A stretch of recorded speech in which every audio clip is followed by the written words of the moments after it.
can all agree upon. And I applaud you for your agreement, and I believe in you and your leadership and your ability to take us out of it. I'm here today to defend the right to pursue happiness. It's a simple notion, the right to pursue happiness. It's bestowed upon all of us by our Constitution. Every citizen of this country has the right to pursue it. And I believe that it is incumbent upon us as citizens of this nation, as Americans, to bestow that right upon others, upon each other, and upon the rest of the world. But the right to pursue happiness for so many is stripped away. It's raped. It's abused. It's taken by force, fraud, or coercion. It is sold for the momentary happiness of another. Now, this is about the time when I start talking about politics that the internet trolls tell me to stick to my day job. So I'd like to talk about my day job. My day job is as the chairman and the co-founder of Thorn. We build software to fight human trafficking and the sexual exploitation of children. And that's our core mission. My other day job is that of the father of two, a 2-month-old and a 2-year-old. And as part of that job that I take very seriously, I believe that it is my effort to defend their right to pursue happiness and to ensure a society and government that defends it as well. As part of my anti-trafficking work, I've met victims in Russia. I've met victims in India. I've met victims that have been trafficked from Mexico, victims in New York and New Jersey and all across our country. I've been on FBI raids where I've seen things that no person should ever see.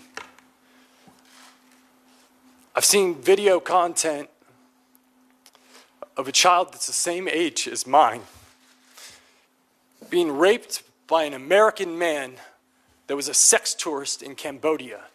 And this child was so conditioned by her environment that she thought she was engaging in play. I've been on the other end of a phone call from my team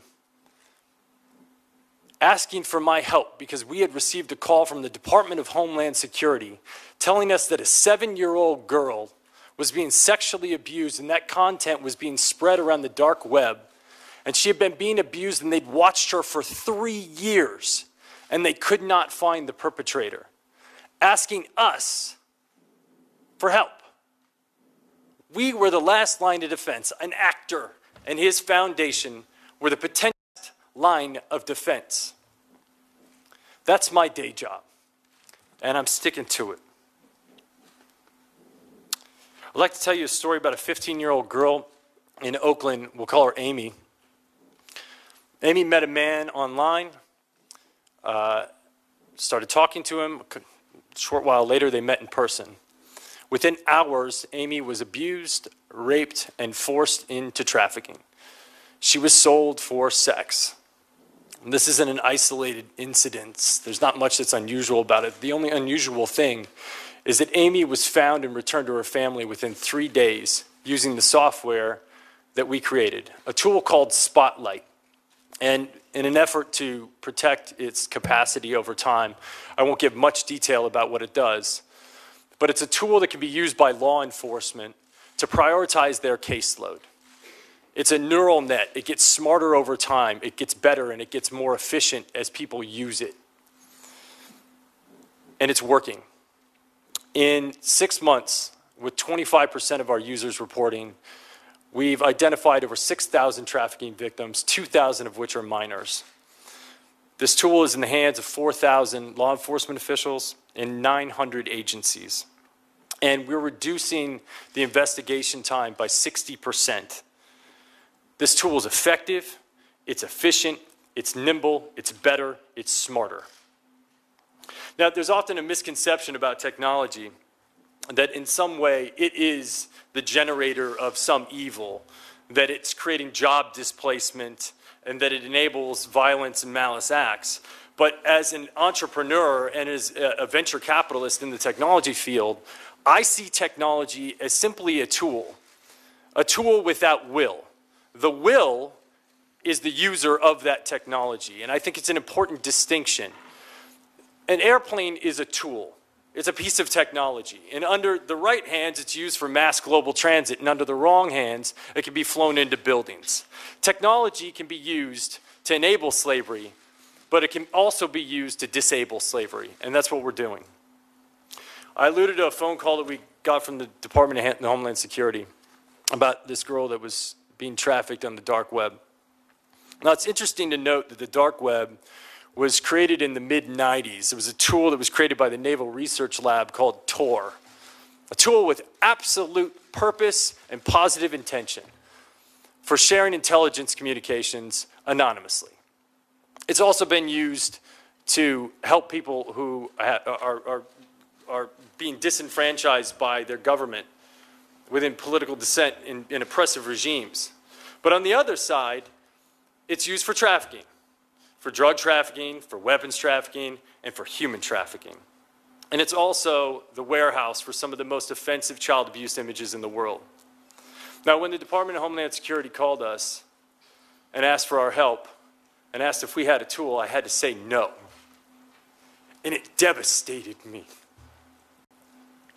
It haunted me. Because for the next 3 months, I had to go to sleep every night and think about that little girl that was still being abused. And the fact that if I built the right thing, we could save her. So that's what we did. And now, if I got that phone call from Greg, wherever you're at, the answer would be yes. We've taken these investigation times of dark web material from 3 years down to what we believe can be 3 weeks. The tool is called Solus. Once again, I won't go into too much detail about the tool, but it's being used by 40 agencies across the world today in beta, and we believe that it's going to yield extraordinary results. And just like Spotlight, it gets smarter and more efficient and more cost-effective over time. So where do we go from here? What do we need? Obviously, we need money. We need financing in order to build these tools. Technology is expensive to build, but the beauty of technology is once you build the warehouse, it gets more efficient and more cost-effective over time. I might be able to present to you a government initiative where next year I come back and ask for less. And to me, that's like, it seems extraordinary. The technology we're building is efficient, it works, it's nimble, because traffickers change their modus operandi, and we can change ours as well, just as efficiently, if not more efficiently as they can. It's enduring. We get smarter with time. We also are collecting data. We have KPIs. We actually understand that if we're delivering value, we increase our efforts in that area. If we're not delivering value, we shut it down.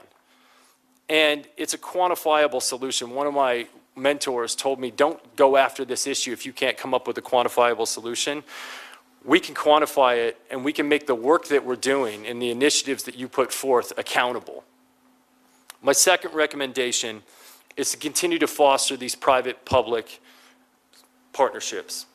Spotlight was only enabled by the McCain Institution and the full support of Cindy McCain and a man that I find to be not only a war hero, but a hero to this issue, John McCain. It wasn't just created by them. There was extraordinary support from the private sector. Company Digital Reasoning out of Tennessee stepped up to the plate. They offered us effort. They offered us engineers. They offered us support and pro bono work. We've had the support of companies that oftentimes war with each other, from Google to Microsoft to AWS to Facebook. And some of our other technology initiatives include many, many other private companies. It's vital to our success. These private-public partnerships are the key. The third thing I'd like to highlight is the pipeline. You know, we sit at the intersection of discovery of these victims, but the pipeline in and the pipeline out are just as vital and just as important, and addressing them are just as important. I'd like to highlight one thing in particular, that being the foster care system. There are 500,000 kids in foster care today. I was astonished to find out that 70% of the inmates in the prison across this country have touched the foster care system, and 80% of the people on death row were at some point in time exposed to the foster care system. 50% of these kids will not graduate high school, and 95% of them will not get a college degree. But the most staggering statistic that I found was that foster care children are 4 times more likely to be exposed to sexual abuse. That's a breeding ground for trafficking. I promise you that's a breeding ground for trafficking. But the reason I looked at foster care is that it's a microcosm. It's a sample set that we have pretty extraordinary data around to date, even though we can't seem to fix it.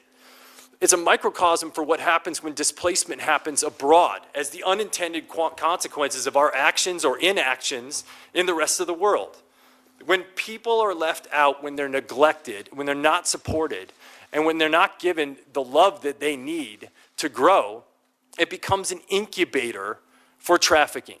And this refugee crisis, if we want to be serious about ending slavery, we cannot ignore it, and we cannot ignore our support for this issue in that space, because otherwise we're going to deal with it for years to come. The outbound pipeline. There's just not enough beds. The bottom line is, once someone is exposed to this level of abuse, it's a mental health issue. And there aren't enough beds, there's not enough support, and we have to have the resources on the other side. Otherwise, the recidivism rates are through the roof. It's astonishing, because when Maslow's hierarchy of needs are not being met, people resort to survival, and if this is their means of survival and the only source of love that they have in their life, that's what they go for. So we have to address the pipeline out, and we have to create support systems on the other end. It's not an entitlement. It's a demand to end slavery. My fourth and final recommendation is the bifurcation of sex trafficking and labor trafficking. They're both aberrations. They're both awful. They're both slavery, and they're both punitive, in fact. But the solution sets are highly differentiated. When you look at sex trafficking, a victim is most often present at the incident of commerce. And this provides an opportunity for drastic intervention. Whereas in labor trafficking, the victims are being hidden behind the manufacturers and the merchandisers. And it requires an entirely different set of legislation and proactivity and enforcement in order to shut it down. Now, there's a lot of rhetoric that's going on in the world right now about job creation in the United States. Well, if we want to create jobs in the United States, I would ask you to consider eliminating slavery from the pipelines of corporations. Because a lot of that slavery is happening abroad. And if we ask corporations under extreme pressure that if you don't change it, you are going to be penalized. And if you don't clean up that pipeline, it's going to mean trouble. And they're forced with 2 decisions. They can either clean up the pipeline abroad, or they can move the jobs to the United States of America where they can be regulated and supported. Bringing jobs to America can be the consequence of doing the right thing, or it can be the consequence of doing the wrong thing. But that choice is up to you. Now, it's not lost on me that all of this disruption in our marketplaces is going to have economic backlash. Like, that is not lost on me at all. But I ask you, do you believe that Abraham Lincoln had to consider the economic backlash of shutting down the cotton fields in the South when he shut down slavery? Because I'm sure that weighed on his mind. You know, happiness can be given to no man. It must be earned. It must be earned.